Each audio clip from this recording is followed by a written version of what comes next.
El libro del Génesis cuenta que Dios advirtió a Noé que construyera un arca. La narración del gran diluvio en la Biblia trata del mal, el pecado y la injusticia. La lluvia cayó sobre la tierra durante 40 días y 40 noches. Todos los manantiales de las profundidades salieron a la superficie. El diluvio representa una especie de revocación de la creación. Murieron todas y cada una de las criaturas que habitaban la tierra, o casi. Debido al diluvio se borró a todo ser humano del mapa. No hay nada más apocalíptico que eso. Dos oceanógrafos se pusieron en marcha para resolver el misterio del diluvio de Noé. Bill Ryan y Walter Pittman dedicaron 40 años a esta investigación. Revelaron los secretos de las profundidades y descubrieron que la verdad se encontraba ahí abajo. Vives para esto y rara vez ocurre en la vida de un científico, pero a nosotros nos pasó. Y este podría ser el diluvio del Génesis, el diluvio de Noé.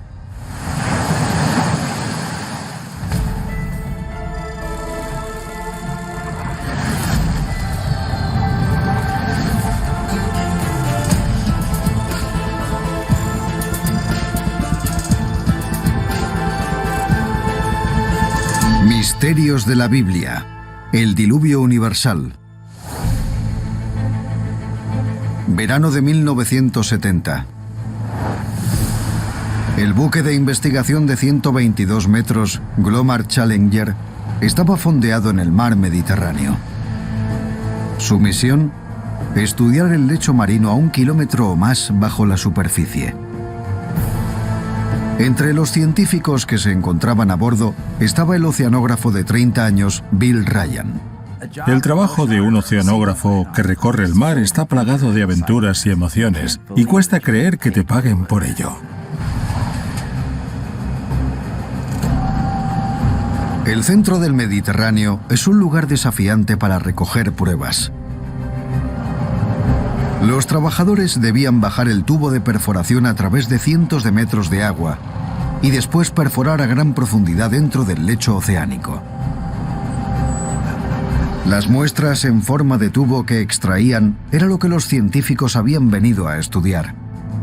Lo que extraes es básicamente un cilindro de barro de 9 metros de largo, y eso se examina en el laboratorio del barco. Lo que Ryan descubrió en este lugar le impulsaría a realizar la búsqueda de toda una vida: resolver el misterio del diluvio de Noé.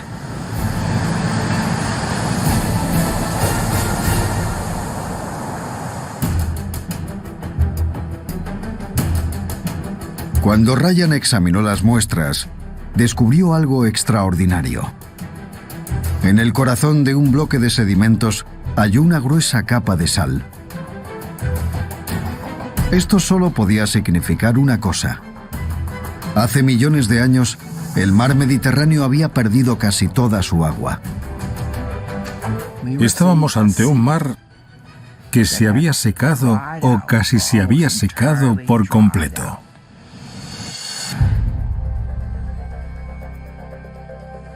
Se trataba de un resultado asombroso. Hace 5 millones de años, el mar Mediterráneo era una cuenca desértica y árida. Se encontraba separada del Océano Atlántico por una barrera de tierra en Gibraltar. Este descubrimiento es lo que denominamos serendipia. No podías imaginar algo así.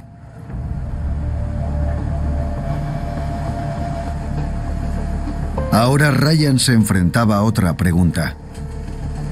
¿Cómo se llenó el Mediterráneo otra vez? Una vez más, los sedimentos nos dieron la respuesta. Mostraban que cuando el agua regresó, lo hizo a una velocidad vertiginosa. La barrera entre el Mediterráneo y el Océano Atlántico reventó y lo inundó todo rápidamente. Ryan descubrió que todo el Mediterráneo pasó de ser una cuenca desértica y árida a un mar de kilómetros de profundidad en un instante geológico.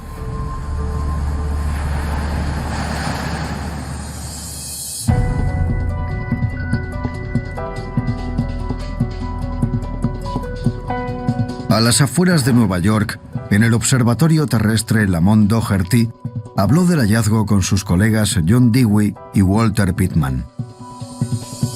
Ryan, Dewey y yo estábamos sentados porque trabajábamos juntos en un problema científico. Cuando Ryan habló de su descubrimiento, Dewey, al escuchar aquello, dijo riéndose y bromeando: bueno, tal vez esa sea la explicación del diluvio de Noé. Claro que no. Esto tiene 5 millones de años, cuando las especies homínidas ni siquiera existían. Y todos nos reímos porque lo que había ocurrido en el Mediterráneo era mucho más antiguo. Pero Dewey no dejaría el tema de lado. Planteó una pregunta que inspiraría a Ryan y a Pittman a llevar a cabo una búsqueda que duraría 40 años. ¿Creéis que el diluvio de Noé se podría explicar mediante un acontecimiento similar en el que un mar tan apartado conectaría con el océano? Era una hipótesis provocadora. Ryan y Pittman no pudieron resistirse. Después de aquella conversación, Ryan y yo hablamos de esta posibilidad y dijimos: echemos un vistazo a ver qué nos dicen los datos geológicos. Estos dos oceanógrafos se pusieron manos a la obra para desentrañar los misterios de la historia más famosa del Viejo Testamento: el Gran Diluvio.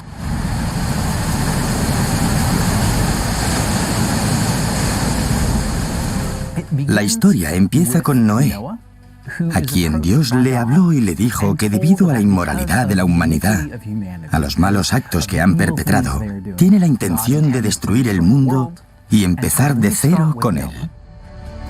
Noé construyó un arca y, como ya es sabido por todos, metió en él 2 ejemplares de cada especie animal que habitaba la tierra. Después comenzó el diluvio.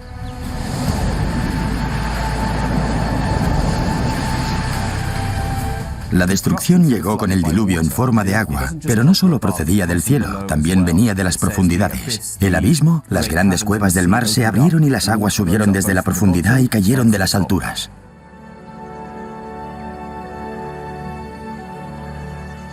Cuando la tormenta amainó, el arca reposó sobre la cima de un monte. Noé envió un cuervo y luego una paloma para comprobar que las aguas se habían retirado de la tierra. Una vez que el diluvio se detiene y Noé sale del arca con su familia, Dios hizo un pacto con Noé y con todo ser viviente, y es que el mundo no volvería a ser destruido nunca más con agua. Y como muestra de ello, tenemos el arco iris en el cielo. Esta es una de las historias más conocidas de la Biblia. Pero, ¿dónde y cuándo sucedió? ¿Y qué fue del arca? Sobre este tema, la Biblia es de una imprecisión frustrante. La Biblia no nos ofrece una ubicación real del lugar donde se produjo el diluvio, ni de dónde vivía Noé antes del suceso. Y sabemos que cuando empieza la inundación cubre toda la tierra. Pero ¿dónde se encontraba Noé antes de construir el arca? No lo sabemos.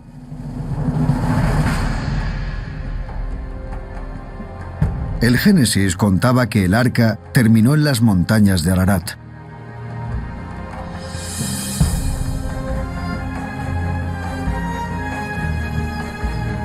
En la actualidad, el monte Ararat y los picos que lo rodean se encuentran en Turquía, al sureste del Mar Negro. Nadie ha encontrado el arca todavía, y tengo la sospecha de que nadie la encontrará, porque la primera cosa que haría Noé es desmantelar el arca para construir casas y graneros con él. Con el arca perdida, muchos habían terminado por creer que lo que cuenta el Génesis no era más que un mito. Sin embargo, Ryan y Pittman no estaban de acuerdo. Sospechaban que una inundación catastrófica, como la que Ryan había descubierto en el Mediterráneo y acaecida 5 millones de años atrás, estaba detrás de la historia. Para llegar al fondo del asunto debían descubrir dónde se había producido esa hipotética inundación. Buscaron un mar que se pudiera aislar del océano mediante la bajada de los niveles del agua. Luego secarse y al final llenarse de agua otra vez. Buscábamos un lugar que fuera más bien árido. Un sitio donde, si se bloqueaba la entrada del océano, existía la probabilidad de secarse. Primero miramos en el mar de Japón. Sus conexiones con el Océano Pacífico eran demasiado profundas, era imposible que se hubiese desconectado. Miramos en el Mar Rojo, había muchos núcleos de sedimentos, pero nos decían que no, que nunca se había secado. Miramos en el Golfo Pérsico. En el Golfo, la geometría de su fondo no era adecuada. Tras una amplia investigación, identificaron una masa de agua que encajaba con su búsqueda. El Mar Negro. Se ha dicho que la única conexión del Mar Negro con el Océano Mundial era a través del Bósforo. El Mar Negro va desde el Mar de Mármara hasta el Helesponto. Presentaba unas condiciones adecuadas para una posible inundación.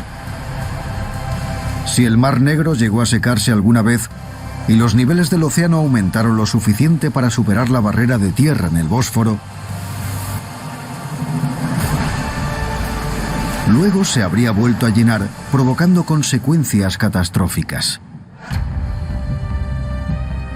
En 1971, los dos científicos decidieron centrar su búsqueda en ese lugar.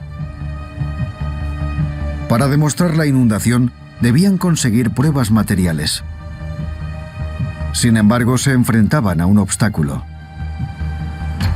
El Mar Negro es una zona estratégica importante para la Unión Soviética. Con la Guerra Fría en ciernes, no resultaba nada fácil para los estadounidenses viajar allí.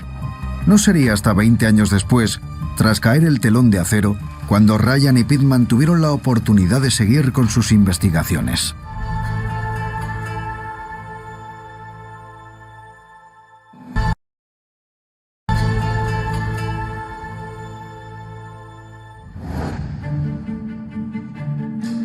Nueva York, 1993. La Guerra Fría había terminado. En el observatorio terrestre Lamont Doherty, Bill Ryan abría su correo. Se fijó en un sobre poco corriente. Aquella carta llegó con sellos que yo no había visto nunca. Era de Bulgaria. Y la introducción me resultó intrigante.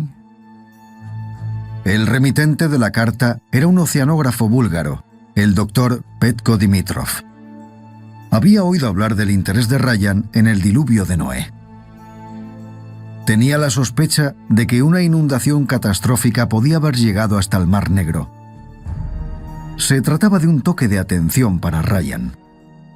Tal vez esta hipótesis extravagante de que el Mar Negro se había comportado, de hecho, como el mar Mediterráneo hacía 5 millones de años, era auténtica.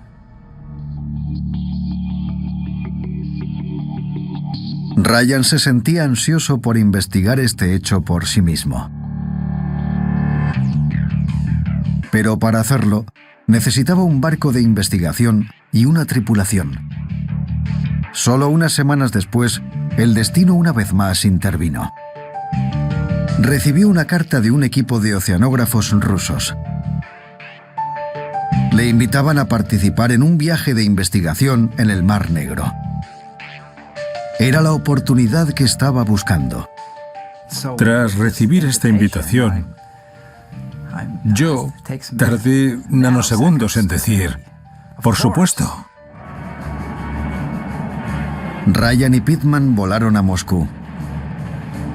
Viajaron hasta la costa del Mar Negro, al puerto de Gelendzhik. El barco que les llevaría en su búsqueda era el buque de investigación Aquanaut. El Aquanaut era un pequeño buque de investigación. En realidad era un buque pesquero transformado. Ryan y Pittman querían hallar pruebas de que el diluvio de Noé se había producido aquí, en el Mar Negro. Para conseguirlo, tenían que demostrar que el Mar Negro se inundaba con la rapidez suficiente como para forjar una leyenda. Y que había ocurrido en los últimos 10.000 años, cuando pudo haber vivido Noé. Solo disponían de 15 días a bordo del Aquanaut para lograrlo. Así que partimos tal y como estaba programado y pusimos rumbo hacia lo que llamamos el borde de la placa continental. En primer lugar, el equipo utilizó un sofisticado sonar de escaneo lateral. Este aparato les proporcionaría una imagen precisa del lecho oceánico. Yo recibí algo así. Y en ese pulso obtenías una gran variedad de frecuencias. Reflejaba el fondo del océano y ese reflejo se grababa en el instrumento y más tarde se procesaba. A bordo del Aquanaut, Ryan y Pittman controlaban ansiosos las lecturas del sonar. Si aquí se hubiese producido una inundación lenta, las olas habrían erosionado cualquier zona costera. Pero si la inundación hubiese sido veloz, se detectarían rastros de la antigua costa sumergida. Antes de lo que esperaban, dieron con lo que buscaban. Una hora después, navegamos sobre antiguos cauces de ríos. Luego, seguimos adelante y vimos dunas costeras de arena. El tipo de sedimentos de la parte superior era de la clase que verías si se produjera una transgresión rápida, un aumento del nivel del mar muy veloz que inunda esa placa.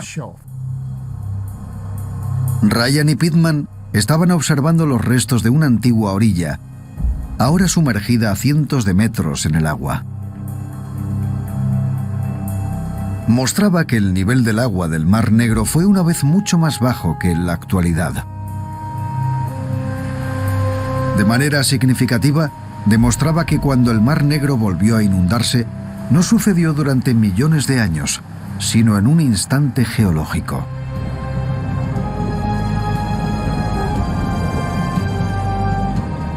Si el nivel del mar hubiese subido lentamente, las olas habrían barrido las dunas costeras. Aquello nos hizo confiar en que se había producido una inundación. Era lo que los dos científicos esperaban encontrar. ¡Yujú! ¡Hurra, hurra, hurra! ¡Y lo hemos conseguido! ¡Lo hemos conseguido! Ryan y Pittman habían hallado pruebas de que el Mar Negro se había inundado lo suficientemente rápido como para tratarse de la inundación de Noé. Pero aún no sabían cuándo. Para averiguarlo, tendrían que examinar pruebas sólidas procedentes de debajo del lecho oceánico.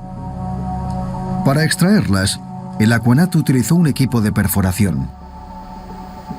Las muestras de sedimentos que extrajeran deberían contener conchas. Conchas que se someterían a la datación por radiocarbono y que desvelarían la respuesta. ¿Se produjo el diluvio antes de que los humanos evolucionaran o después, cuando nuestros antepasados bíblicos pudieron ser testigos de ello? Aquí tenemos núcleos extraídos del suelo del Mar Negro. Esto es como una máquina del tiempo.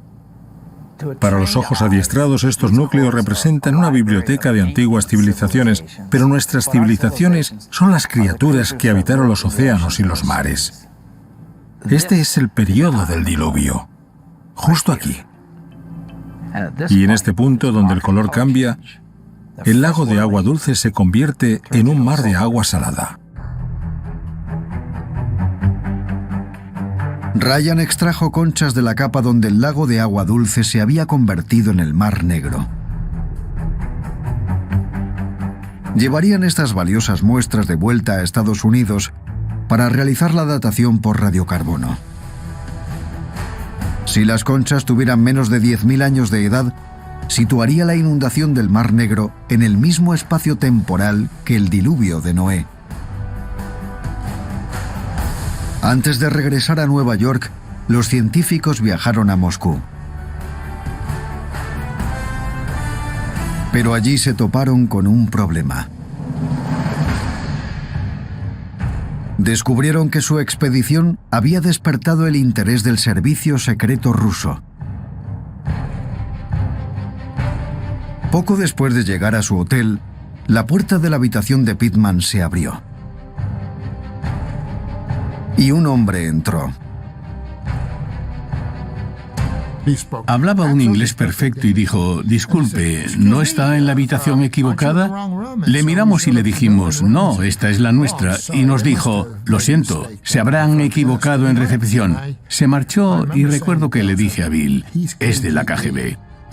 Pitman sospechaba que el hombre se estaba preparando para registrar la habitación. Bajé a cenar y cuando volví un par de horas más tarde, toqué en la puerta muy fuerte y ya sabes, al final entré en la habitación y ellos habían estado allí.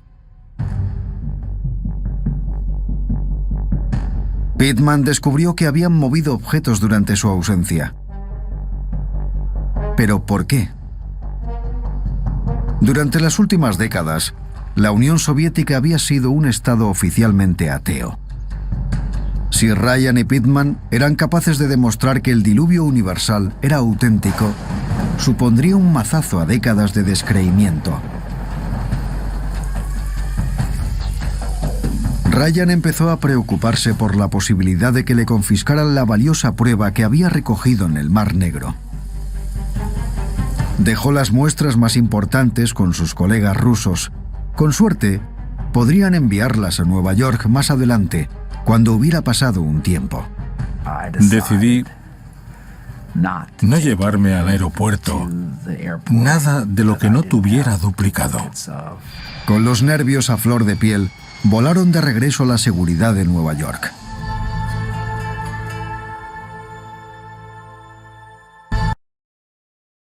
Aquí podrás ver en directo Más que LOL, el programa semanal en el que Sharin, Lara Smirnova y yo, Ángel Quintana, repasamos y comentamos lo más importante en los últimos 7 días. Y también entrevistamos a los principales protagonistas del mundo de los eSports. Y nosotros sabemos de lo que hablamos todos los lunes a las 4:30 aquí en el canal de Twitch de eSports Vodafone.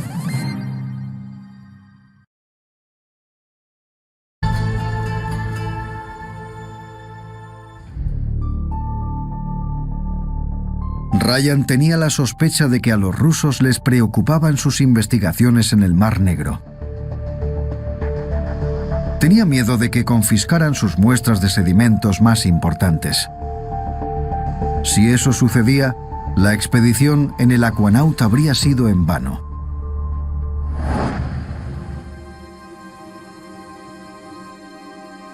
Por fortuna, sus sospechas hacia el KGB eran infundadas.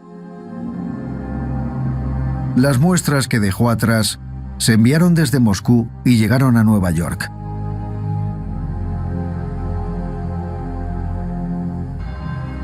Ryan envió las conchas al Instituto Oceanográfico de Woods Hole para someterlas a la datación por carbono 14. Estas conchas señalarían el momento en el que se había producido la inundación del Mar Negro. Semanas después, Ryan recibió los resultados decisivos. Recibí una llamada de Glenn Jones y me dijo, Bill, ya tengo los resultados. ¿Me has tomado el pelo? Le pregunté, ¿cómo que si te he tomado el pelo? Me dijo, ¿me has enviado las muestras de las conchas son de la misma muestra? Le dije, no. Dijo, todas tienen la misma edad. Son de hace 7.200 años. Hace 7.200 años se desarrollaba la nueva edad de piedra o periodo neolítico. En ese periodo los humanos desarrollaron por primera vez la agricultura y comenzaron a utilizar objetos de barro y metales. Para Ryan y Pitman, Esta fecha significaba que los humanos modernos podían haber sido testigos de la inundación. Tal vez conservaran la historia en sus leyendas. Sin embargo, aún quedaba una pregunta importante. ¿Sería esta inundación lo bastante catastrófica como para ser recogida en la Biblia? Para descubrirlo, Ryan y Pittman dirigieron su atención al origen de las aguas de la inundación: el Bósforo.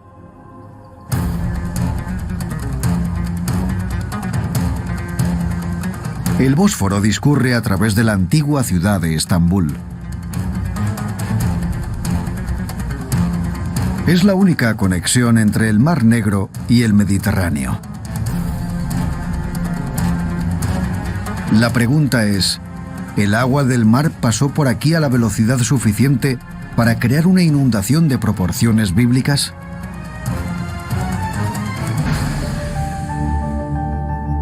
Durante la última edad de hielo, los niveles del mar se encontraban 120 metros por debajo del nivel actual.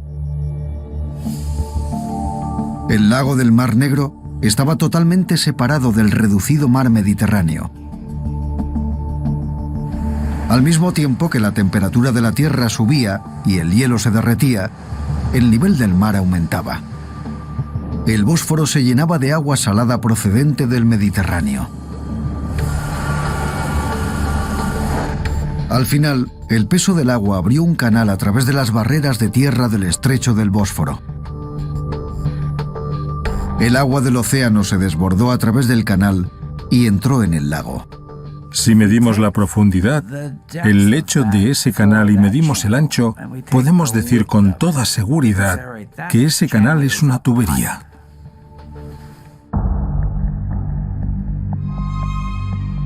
Pittman calculó la velocidad a la que atravesaría el agua este canal.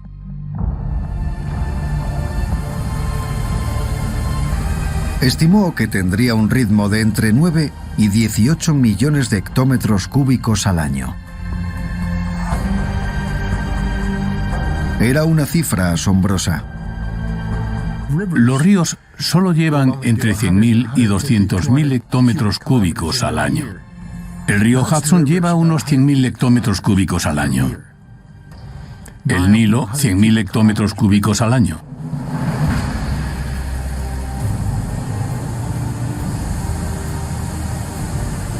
El caudal de agua equivalía a cientos de cataratas del Niágara.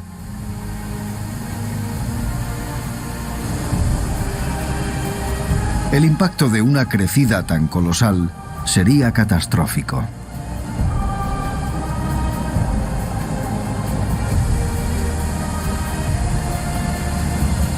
Una inundación como esa se habría escuchado al menos a 100 kilómetros como mínimo, y el suelo habría temblado a lo largo de mucha distancia. Habría aterrorizado a todo el mundo. Cuando los niveles del agua se equilibraron y la inundación se detuvo, el Mar Negro ya se había expandido hasta 150.000 kilómetros cuadrados. Para Ryan y Pittman, era evidente que una inundación de esta magnitud habría sido, sin duda, de proporciones bíblicas. Me imagino a cada grupo que intenta escapar con sus animales domésticos y sus rebaños como una mini arca. Y veo cientos de arcas en el Mar Negro navegando en distintas direcciones. Ryan y Pittman se mantenían firmes en su opinión de que la inundación del Mar Negro era lo bastante catastrófica como para ser la del Génesis. Estaban convencidos de que pudo afectar a la población de la zona en el sexto milenio antes de Cristo. Pero aún no habían demostrado que alguien la sufriera. Para demostrarlo, tenían que encontrar evidencias de que hubo gente habitando las orillas del lago del Mar Negro cuando se inundó. Cualquier rastro de esas personas ahora se encontraría a 100 metros bajo el agua, en el fondo del Mar Negro. Si se descubrieran los restos del asentamiento bajo el agua y pudiéramos bajar y sacar objetos, que pertenecieran a la misma época, eso sería extraordinario. Ryan y Pittman se sentían impotentes, sin fondos ni equipamiento. No obstante, su trabajo llamó la atención de un famoso explorador oceánico, Bob Ballard. Fue quien en 1985 localizó los restos del Titanic. A finales de siglo, organizó una expedición al Mar Negro.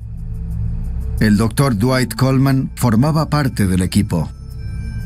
Una de las primeras ideas del Dr. Ballard era explorar las antiguas orillas del Mar Negro para ver si encontrábamos signos de ocupación humana. Queríamos ver si encontrábamos pruebas de las primeras civilizaciones que se habían ahogado con la catastrófica inundación. El equipo fletó un buque de investigación, el Northern Horizon. Mediante la utilización de un sonar, identificaron lugares que podían contener objetos fabricados por el hombre. Luego utilizaron los ROV, o vehículos sumergibles controlados a distancia, para observarlos más de cerca. Estos aparatos se podían dirigir sobre el lecho oceánico y enviaban imágenes a la superficie. Su objetivo más prometedor era el Yacimiento 82. Llevamos los ROV hasta este yacimiento y, por supuesto, la luz del sol no llegaba hasta esa profundidad. Por ese motivo, los ROV debían llevar luces y eso nos permitía ver a una distancia de unos 10 o 20 metros hacia adelante. En la superficie, los científicos se reunieron en la sala de operaciones para observar las imágenes enviadas desde la oscuridad del fondo del mar. Era muy emocionante porque nos sentíamos como cuando abres los regalos en Navidad, por ejemplo, mirando a ver qué encuentras. Lo que la cámara reveló dejó atónitos a los científicos de a bordo.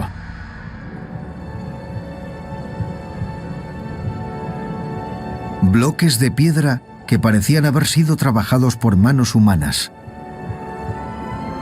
Objetos que podían ser herramientas primitivas y restos de madera. El equipo creía que quizá habían encontrado pruebas de un antiguo asentamiento. Lo llamamos la casa de Noé, en plan broma. Pero sentíamos mucha emoción e intriga, porque a primera vista no sabíamos qué estábamos mirando. Si el Yacimiento 82 era realmente una construcción, entonces demostraría que había gente viviendo en las riberas del lago antes de que se inundara.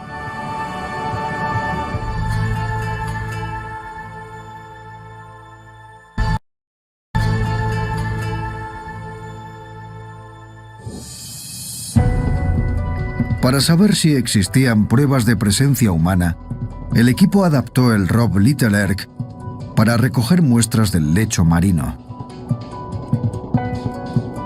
Se recogieron pequeños fragmentos de madera y se llevaron a la superficie.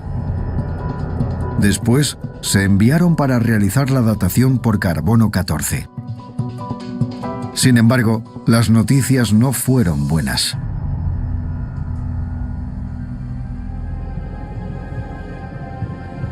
Los resultados de la datación por carbono mostraban que las muestras tenían poco más de 100 años. Los objetos eran solo fragmentos de viejos aparejos de pesca que cayeron flotando sobre el yacimiento. Si existía alguna prueba de que alguien vivió aquí, permanecía oculta bajo las oscuras aguas del Mar Negro.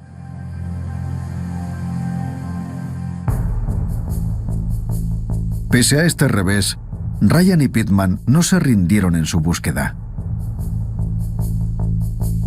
Aún tenían que encontrar pruebas de personas que se vieron afectadas por la inundación. Si allí había seres humanos, existirían pruebas de su reacción a este acontecimiento, ya que solo los humanos podrían añadir este suceso a la mitología. Los amigos no pudieron encontrar ninguna prueba bajo el agua. Así que comenzaron a buscar en tierra firme. Cualquiera que hubiese vivido a pocos metros del Mar Negro lo habría perdido todo. Si la placa estuvo ocupada por humanos, no lo sabemos. Pero si así fue, se habrían desplazado para siempre. El lugar más evidente para buscar desplazados era la costa actual del Mar Negro.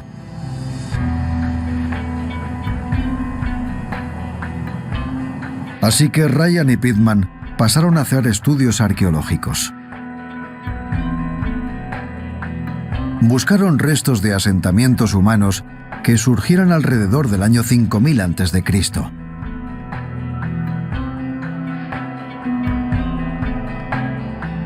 En la orilla búlgara, Ryan y Pittman descubrieron algo impresionante: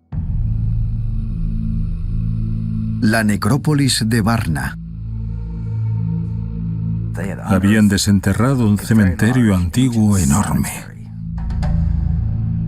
Había tumbas que contenían esqueletos completos extraordinarios y tumbas donde solo se encontraron objetos.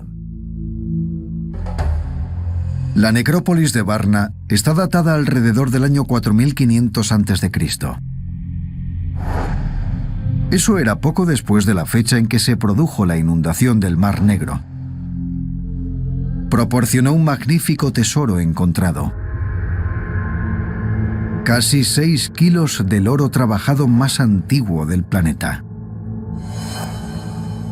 Ahora se guardan en el Museo Regional de Historia en Varna. Los objetos de oro, tal y como manifestó el profesor Smolenov, parecían mostrar una comprensión de las matemáticas complejas. Encontramos pequeños rectángulos que tienen las proporciones de 3, 4, 5 del teorema de Pitágoras, y anillos cuyo diámetro interior y exterior era la constante matemática 722, que es pi. La necrópolis de Varna presentaba todos los indicios de una cultura avanzada con una historia extensa.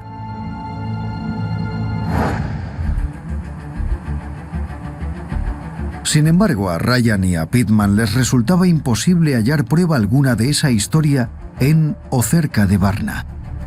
Les parecía que esta sociedad tan compleja había aparecido de repente, casi de la nada.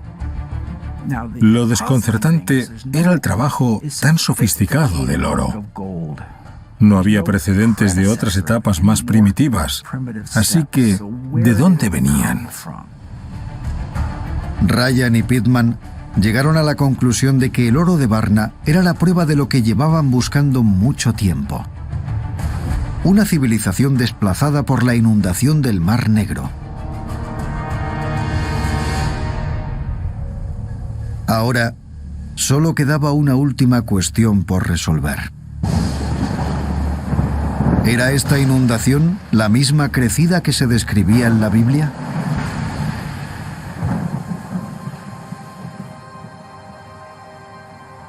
De vuelta en Nueva York, en el observatorio terrestre Lamont Doherty, Ryan y Pittman buscaron pistas en el Génesis. El relato no especificaba dónde había empezado el diluvio. Pero la historia de Noé y el arca sucedió poco después de la historia de Adán y Eva. Hicieron conjeturas sobre la posibilidad de que el diluvio se hubiese producido cerca del Edén. Nadie ha demostrado todavía dónde se encontraba realmente el Edén. No obstante, para Ryan, el antiguo lago del Mar Negro bien pudo ser ese paraíso terrenal. Yo veo el lago de agua dulce del Mar Negro como un oasis, un jardín. Voy a exagerar un poco y tomarme una pequeña libertad. Un jardín del Edén donde se podía cultivar, comerciar, desarrollar el arte de, tal vez, trabajar algunos metales. El libro del Génesis recoge que fuera del jardín del Edén discurren 4 ríos. Uno de ellos llamó la atención de Ryan. Se nombran los ríos, y uno de ellos es el Pisón. Y el río Pisón atraviesa una tierra rica en oro. Incluso añadieron la existencia de oro a la historia. Esto podría explicar cómo Varna obtenía las inmensas reservas de oro. De los alrededores del bíblico río Pisón. Si fue así, pudieron llevarse el oro cuando huían del avance de las aguas. ¿Qué hay en los utensilios tras la inundación? Esta civilización extraordinaria con el oro más antiguo del mundo que presentaba diseños extraordinarios. ¿Qué hace el oro en esta historia?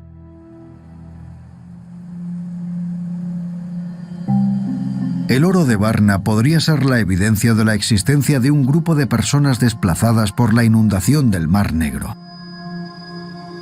Pero, ¿podían Ryan y Pitman encontrar alguna prueba de que esta inundación afectó a toda la humanidad, tal y como ocurrió en el Génesis?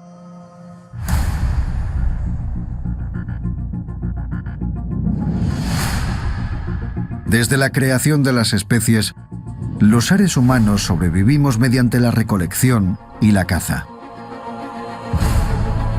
Más tarde, comenzamos a dominar las plantas y a domesticar a los animales para cultivarlos y criarlos con el fin de obtener alimento. Esta profunda transformación se produjo en Europa alrededor del año 5000 a.C. Esa era la época que los arqueólogos reconocieron como el periodo de la rápida colonización de Europa por parte de los granjeros que procedían del este. De manera significativa, la difusión de la agricultura coincidía con la fecha de la inundación del Mar Negro. ¿Se trataba de una coincidencia? Ryan y Pitman no lo creían así. Descubrieron que las semillas y el ganado de estos primeros granjeros parecían proceder de la región del Mar Negro. Lo que descubrimos es que los animales que se traían a Europa tenían genes que los situaban en Turquía y Siria. Todos los cereales presentaban rasgos ancestrales silvestres, cuyo ADN los situaba en Anatolia. Así que todo lo que llegaba a Europa procedía de la región que rodeaba el Mar Negro. Aquello era una revelación inesperada. A Ryan y a Pitman les recordó una vez más la historia del diluvio en el Génesis. Dios le dijo a Noé que metiera 2 ejemplares de cada especie animal en el arca. Se preguntaron si el arca en la historia de la Biblia sería una especie de código, una manera de explicarles a los granjeros lo que tendrían que llevarse si huían de una inundación catastrófica. Nos habíamos pasado generación tras generación desarrollando estas semillas y estos animales. Eran de un valor incalculable. Entonces el arca era la motivación para desplazarse y llevarse todo lo necesario para cultivar.